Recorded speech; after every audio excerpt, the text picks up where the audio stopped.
afternoon. This is your host, Robert Douglas with EMAW TV. Today we're excited to bring you a very special segment focused on the dairy industry.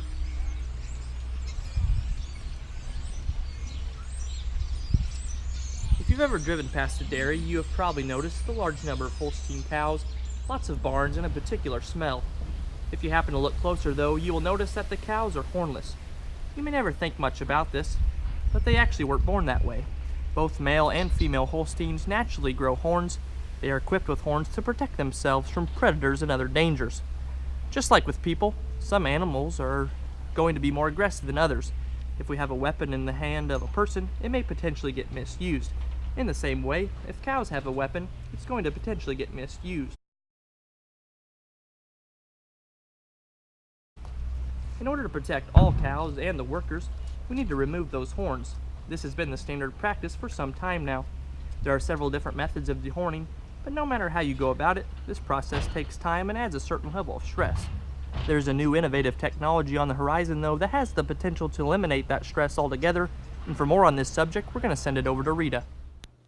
Thank you for that lovely introduction, Robert. Today, we are located in the heart of the dairy industry, the World Dairy Expo in Madison, Wisconsin. It is a pleasure to be sitting here with Roy Zimmerman, a local here to America's Dairyland. Roy just very recently exhibited the champion Holstein cow here at the expo. Roy, would you mind telling us a little bit about yourself? Sure thing, Rita. First and foremost, thanks for having me today. I'm really excited to talk with you and talk about all things dairy.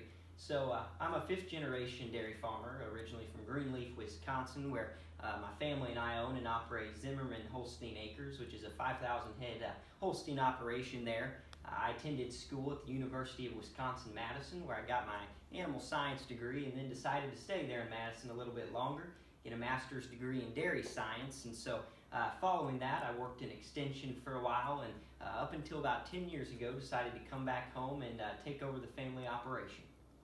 Great. So, your recent studies pertaining to genomics have been the center of discussion amongst dairymen. Would you mind telling us what you've been up to? Yeah, so one of the primary constraints of the dairy cattle industry is raising cattle with horns. Having cattle that have horns provokes additional costs, stress, and sometimes time. Would you mind telling us about the stress and struggles associated with horned cattle? For sure. So at our farm, the primary method of dehorning that we use is through surgical procedure.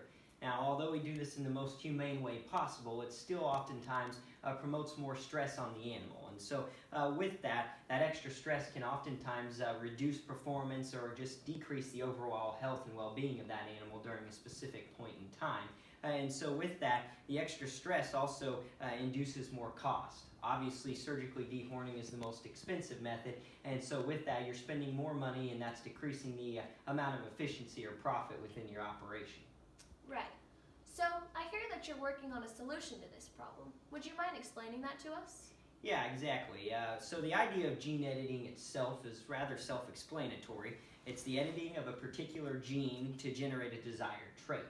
So what we're doing, or to be more specific, by taking the polled gene from a naturally hornless breed of cattle and implanting it onto the locus where the horned allele would be found in a Holstein, we are able to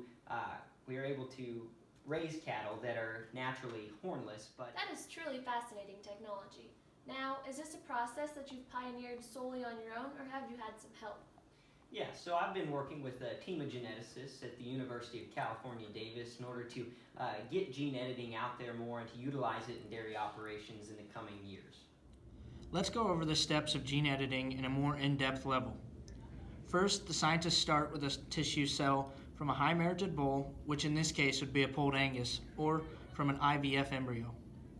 Gene editing begins by introducing a pair of molecular scissors known as CRISPR-Cas9.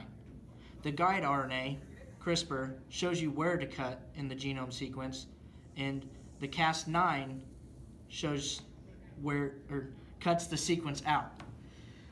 This creates a double-stranded break at the specific location for the horned polled gene in the genetic code. This double-stranded break is known as a homology-directed repair, or HDR. Keep in mind, we're not cutting out horned. We are simply introducing a small deletion and duplication on chromosome 1. In the next step, scientists add INC RNA template with the ends that match the cut sequence, directing an exact repair of the DNA sequence. This eliminates messenger RNA so that the protein to make horned cattle can't be synthesized, therefore silencing the phenotype. Once the trait is edited, the DNA of the tissue cell is transferred into an embryo, and then the embryo is implanted into a recip cow. 283 days later, a Holstein calf with the preferred trait of being polled is born. This process has already been replicated and successfully accomplished with 2 homozygous polled bulls, Spotted and Bury.